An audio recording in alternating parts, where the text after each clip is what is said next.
A special thank you to each of our subscribers who make this channel possible. Here's today's story.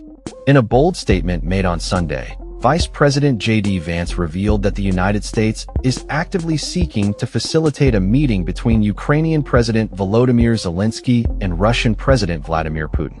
This meeting, which would mark the first time the two leaders have convened since the onset of the ongoing conflict over 3.5 years ago, is contingent upon the conditions set forth by former President Donald Trump.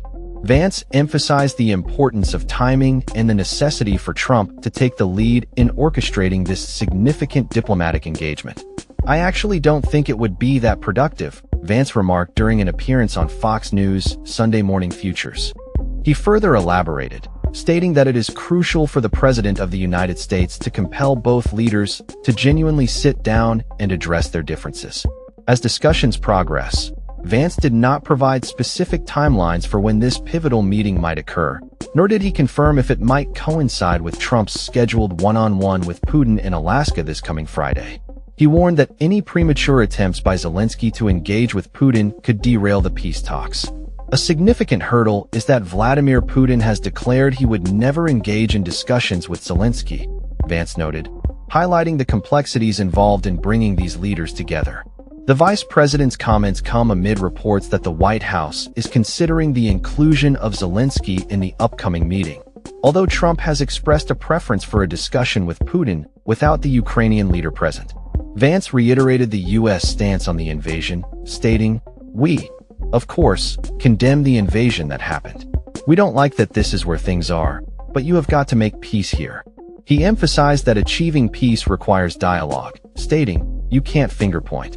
You can't wag your finger at somebody and say, 'You're wrong. We're right.'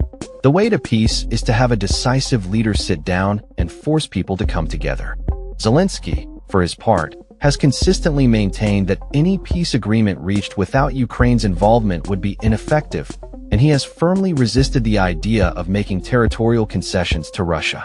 Vance mentioned that he had been in contact with Ukrainian officials, including conversations with Secretary of State Marco Rubio, as part of the ongoing efforts to prepare for the high-stakes summit in Alaska. The vice president has been meeting with European and Ukrainian officials in the UK over the weekend, emphasizing the urgency of the situation.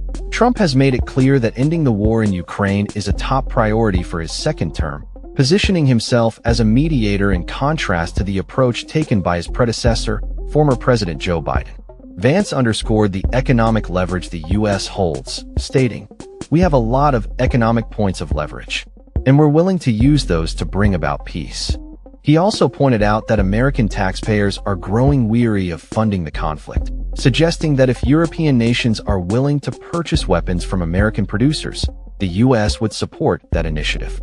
As the diplomatic landscape continues to evolve, the world watches closely to see if a meeting between Zelensky, Putin, and Trump can be successfully arranged, potentially paving the way for a resolution to one of the most pressing conflicts of our time.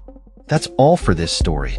We upload videos every day covering many different subjects, so hit that subscribe button to stay informed. Thanks for watching.